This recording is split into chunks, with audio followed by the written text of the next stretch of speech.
Imagine waking up tomorrow morning, right? You pour your coffee, you turn on the news, and you discover that the fundamental nature of your reality is being openly debated by world leaders. Yeah, not just in some obscure late-night philosophy forum either. Exactly. Yeah. At live press conferences. Like, imagine politicians, top-tier physicists, global institutions, all seriously discussing the possibility that you, your coffee, the house you live in, and everyone you love might actually be existing inside well, a highly complex simulation. It forces a total system reboot of how we understand existence. I mean, you aren't just questioning whether a news story is biased anymore. Right. You are suddenly forced to ask if the physical ground you are walking on is actually dirt and rock or just a highly sophisticated, densely rendered line of code. It is a stress test of the human condition on a scale we have just never seen. And that bizarre, mind-bending scenario is exactly what we are unpacking in today's deep dive. We have a massive stack of sources today. We really do. Intelligence reports, cultural analyses, psychological studies, and they're all published by the Parallel Observer. Which is such a fascinating publication. It is. For those who don't know, it's an outlet created by John Grant, the founder and CEO of Innovate8XR. And what they're doing is documenting the real-time, unfolding societal reactions from within what is known as the Phoenix simulation. And that gives us a totally unprecedented lens. I mean, we are looking at a society actively grappling with the realization that their entire universe might be a digital construct. Right. And to be clear with you, the listener, our mission today is not to rehash the tired dorm room debate of whether we are or aren't in a simulation. No, that is a rabbit hole with no bottom. Total rabbit hole. Instead, we are looking at the mechanics of the fallout. We are exploring the cascading real-world effects of this hypothesis on a functioning society. Because what the Parallel Observer documents is that just the mere idea, the validated possibility that reality is simulated, fundamentally alters global politics. Yes. Politics, the workforce, and the deepest levels of human psychology. It's the ultimate anthropological experiment.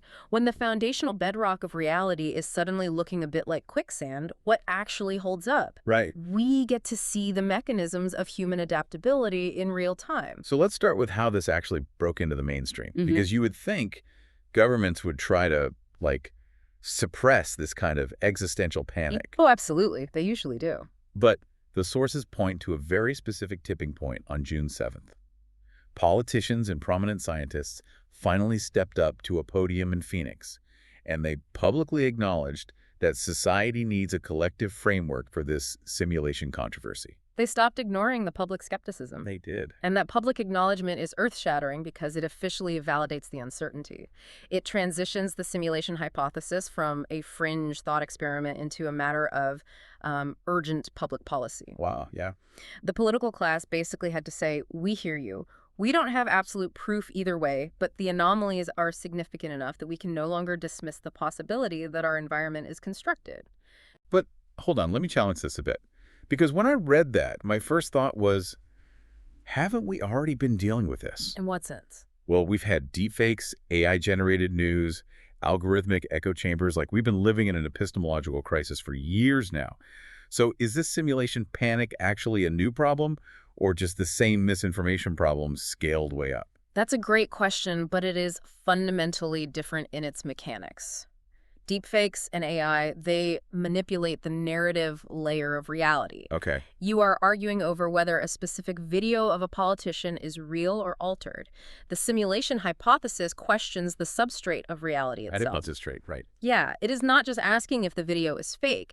It is asking if the politician, the camera, the concept of light capturing an image, and the historical timeline that led to that moment are all just backfilled data. Oh, wow. Right? Because traditionally we verify truth through empirical evidence. You touch it, you measure it. But if the physical evidence itself is generated by a physics engine, then your entire method for establishing truth is fractured. Which brings us to one of the most fascinating concepts in the sources, the rise of source verifiers. Because if you can't trust empirical evidence, you have to invent a completely new way to authenticate facts. Exactly. Source verification becomes the most critical industry in the world, and it is incredibly complex. Yeah, you bet. They aren't just fact-checkers looking at historical documents. They are looking for structural anomalies in the data layer of everyday existence. It's it's less like fact-checking a news article and more like looking for the digital watermark or the checksum in a piece of software to prove the core files haven't been tampered with. That is a perfect analogy. A checksum ensures data integrity. Source verifiers are essentially looking for chronological consistency checks or uh, rendering lags at the microscopic level, Rendering lags in real life, that is so wild. or tiny contradictions in the simulated physics engine. They are trying to establish a baseline of verified reality, even if that reality is artificial, because without that baseline, the entire legal and political system just collapses. Yeah, I mean, think about the mechanics of a courtroom in this scenario.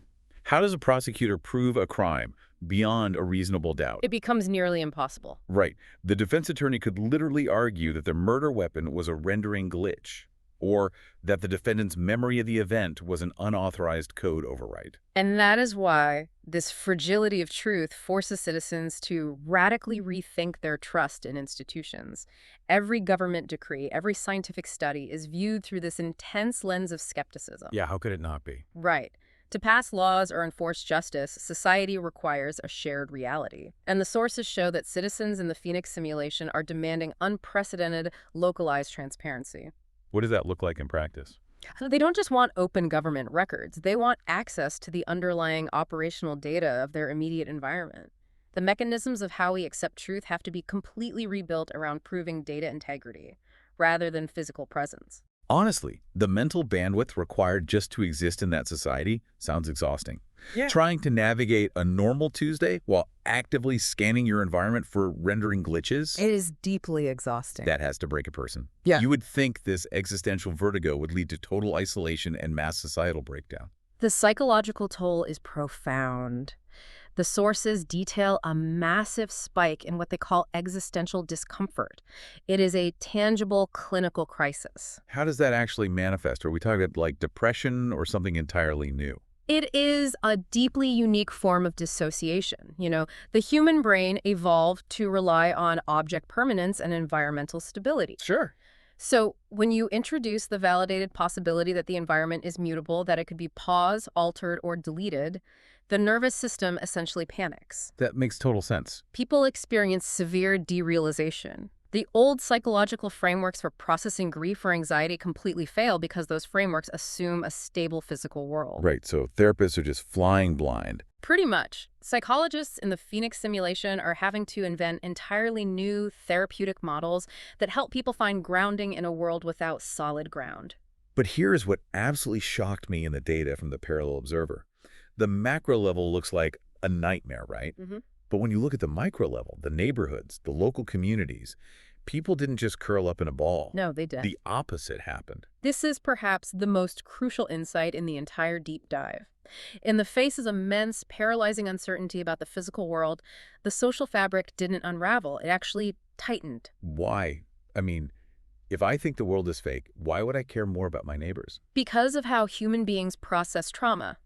When the macro structures like the government, the economy, the physical universe become untrustworthy, human beings instinctively hyper-focus on the micro. Oh, interesting. If you cannot trust the ground you walk on, you absolutely have to trust the person walking next to you. The community response data shows that interpersonal connection became the primary defense mechanism against existential dread. So it's a realization that forces a shift in priorities. The realization that our physical world might be artificial actually forces people to prioritize biological and emotional labor over everything else. Precisely. Because even if the environment is simulated, the neurological and emotional experience of empathy feels undeniably real to the subject. Right. The sources highlight local networks forming bartering systems, mutual aid groups, and deeply intense emotional support structures. Wow. They realize that whether your tears are biological responses or highly complex algorithms, the experience of sorrow and the experience of someone comforting you remains functionally identical. That's beautiful, actually. It really is. The code running the interaction doesn't invalidate the meaning of the interaction. That is a staggering paradox. The ultimate artificiality creates the ultimate authenticity. Exactly. It's like, okay, the universe might be a giant server rack sitting in an Innovate XR lab somewhere, but my neighbor's roof is still leaking right now, and the feeling of helping them fix it is the only verified truth I have left. It proves that humanity isn't defined by its physical environment, but by its social and emotional bonds. But that poses a massive practical problem. Oh, absolutely. You can have all the beautiful emotional community support in the world, But when Monday morning rolls around, someone still has to keep the power grid running. Someone still has to go to work. Yes, the daily grind doesn't just stop. Right. So how does this simulation hypothesis change the mechanics of a 9-to-5 job? Because if I find out I am in a simulation, my immediate thought sitting at my cubicle is going to be, I am not finishing this Q3 earnings report. And that is exactly the workforce crisis documented in the sources. Why would you engage in traditional data-driven labor? Exactly. If the outputs of your work, the spreadsheets, the marketing campaigns, the financial products are ultimately just simulated capital inside a simulated economy, the motivation to participate drops to zero. I mean, it literally renders traditional corporate ambition meaningless. You were just shuffling artificial numbers from one artificial column to another. Which forces companies to completely dismantle and rebuild their operational models. You can no longer just offer a competitive salary because the currency itself is philosophically devalued. So what are companies doing to keep people from just walking out? They're shifting to meaning-based compensation and localized impact. The sources note that successful organizations in the Phoenix simulation are the ones explicitly tying their corporate functions to community resilience. So they have to prove they actually matter. Exactly. They are giving employees massive amounts of autonomy and restructuring roles so that the daily labor directly contributes to the psychological or physical well-being of the local network. Wow. If a company can't prove that its output has intrinsic emotional value to human beings, it simply cannot retain a workforce. It is essentially a philosophical labor movement driven by the demand for genuine psychological fulfillment. Okay, so we've seen how individuals and companies are adapting. Let's zoom out to the absolute highest level, global governance. Yes, the macro level. How do nations interact when the concept of a nation-state might just be a partitioned server? To understand the mechanics of this, the parallel observer points us to a really interesting cultural artifact that has emerged from the simulation. It is a newly released novelette titled 6 Days in May. Wait, a fiction book. Why are intelligence and societal reports focusing on a fictional novelette? Because literature often serves as a societal beta test. Before you can draft complex international laws, you have to be able to conceptualize the problem. Oh, I see. 6 Days in May is serving as a foundational framework for incredibly urgent, real-world ethical conversations about human alignment in a digital future. It explores the messy, complicated birth of digital rights. Digital rights. Okay, let's unpack how that actually works. Because it is a bit like playing a massive multiplayer game where the characters suddenly realize they are characters, pause the game, look up at the developer, and demand a new constitution. That's a great way to put it. What kind of rights are we even talking about here? Think about the fundamental human rights we take for granted. The right to life, liberty, and security of person. Right. How do those translate if you are a digital entity or a biological consciousness trapped in a digital framework? Do you have a fundamental right to access your own source code? Wow. Do you have legal protection against unwarranted code rollbacks or memory wipes? If the simulation administrators decide to patch the physics engine, do the inhabitants have a democratic right to vote on that update? That completely upends the very concept of international diplomacy. Governments aren't just arguing over borders or oil anymore. Not at all. The mechanics of diplomacy shift entirely. If you are a government operating within a simulation, you are negotiating over bandwidth allocation.